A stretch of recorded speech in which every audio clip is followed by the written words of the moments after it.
Okay, I'm going to walk you through this texture worksheet. So this is where you're going to use just a normal pencil to shade to make your paper look like it is textured, so look like these textures in particular.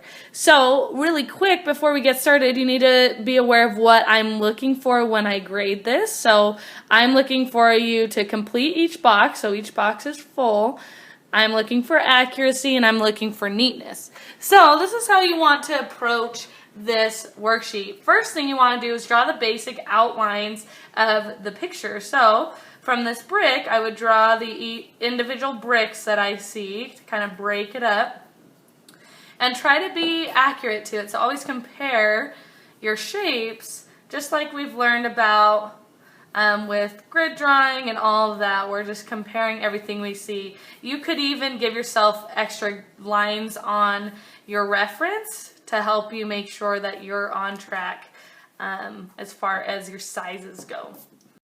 Once you've done the basic outlines, next thing that I like to personally start with is the darkest areas that I see. So this is really teaching you that you can get textures just by using values. So you already have had a lot of practice in shading, getting lights and darks with the pencil.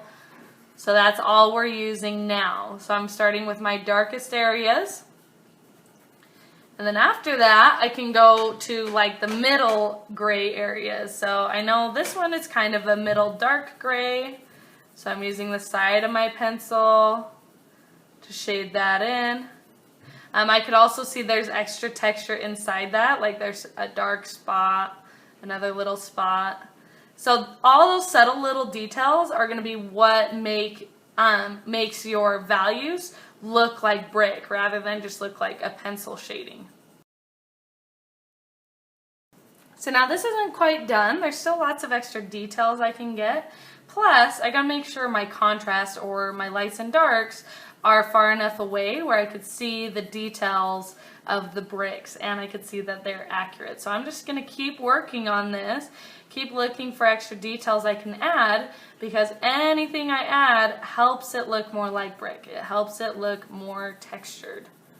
So I'm going to show you one more, one that's a little bit different, and that would be this texture right here. What this is a really zoomed in picture of a sweater, so it's actually like a crochet type stitch going on there.